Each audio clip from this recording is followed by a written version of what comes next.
Bonjour, je m'appelle Pierre Stamboul, j'ai 58 ans, je suis professeur de mathématiques à Marseille. Je suis un juif de la deuxième génération. Mes parents ont émigré en 1938 venant de Bessarabie, un pays qui n'existe plus, entre Ukraine et Moldavie.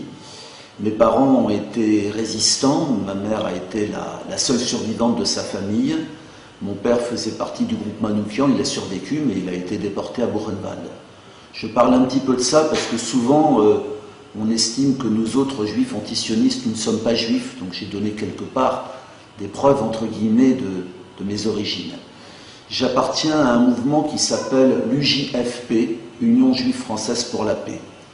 Pourquoi notre association, dont je suis membre du bureau national, pourquoi s'est-elle développée?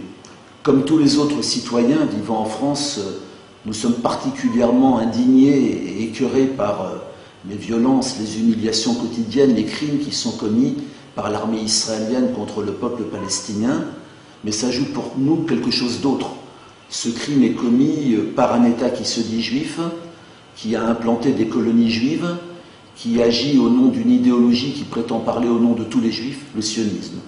Donc quelque part, que nous le voulions ou non, nous sommes immédiatement concernés par ce crime.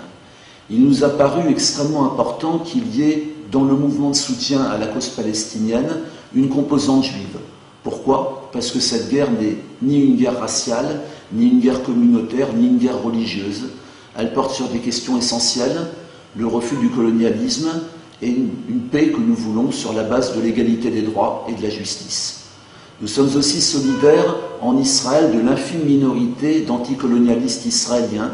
On connaît des noms célèbres, Michel Warshawski, Amir Haas, Gideon Levy, Ilan Papé, et j'en oublie évidemment beaucoup, Nourit Pellet par exemple, qui se battent quotidiennement contre leur État, contre la politique criminelle de l'État d'Israël. Et nous sommes quelque part ici en Europe, avec d'autres associations juives européennes, les correspondants, et la caisse de résonance un petit peu de cette lutte. Et puis, quand on tient les propos que je tiens, si on n'est pas juif, on est instantanément traité d'antisémite. Si on est juif, on est traité de traître ayant la haine de soi. Et nous voulons par notre présence aussi contrecarrer l'utilisation, l'instrumentalisation de l'antisémitisme et du génocide nazi. Oui, dans mon passé, j'ai grandi complètement avec le souvenir, même plus que le souvenir du génocide, puisque la majorité de ma famille a disparu. Et nous ne tolérons pas qu'au nom de ce crime bien réel commis par l'Europe, les Palestiniens qui n'ont pas le début d'une responsabilité dans ce crime paient aujourd'hui 60 ans après pour cela. On dit souvent que cette guerre est compliquée. En fait, elle ne l'est pas. Il y a un crime fondateur qui a été commis il y a 60 ans, la catastrophe, la Nakba. Et il n'y aura aucune espèce de paix sans la reconnaissance de ce crime et sans l'examen des moyens de remédier à ces crimes sur la base du droit international. Il y a aujourd'hui un peuple palestinien qui est majoritairement un peuple de réfugiés dispersés dans le monde. Il y a eu 800 000 Palestiniens qui ont été expulsés de leur pays il y a 60 ans. Il y a, entre Méditerranée et Jourdain aujourd'hui, 5,5 millions de Juifs et 5 millions de Palestiniens. Les Palestiniens sont presque majoritaires. Mais aujourd'hui, dans un État juif, l'État d'Israël, les Israéliens possèdent tout. Ils ont toute la terre, ils ont tous les droits, ils ont l'eau. Et les Palestiniens sont réduits à vivre dans des conditions misérables, avec des statuts diverses, le pire des statuts étant celui des habitants de Gaza, qui vivent un blocus absolument insupportable.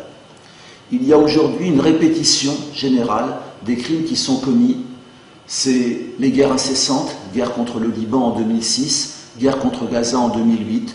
C'est l'étranglement d'une population. À Gaza, les convois ne passent pas. Ce sont les humiliations permanentes, ce sont les checkpoints. 500 000 Israéliens vivent dans des territoires occupés depuis 1967. Parmi ces territoires, il y a Jérusalem-Est qui a été annexée et où, sans arrêt, on expulse des Palestiniens, on détruit leurs maisons. Je vais essayer de donner un point de vue juif à ce qui se passe. On n'arrive pas à comprendre ce conflit si on ne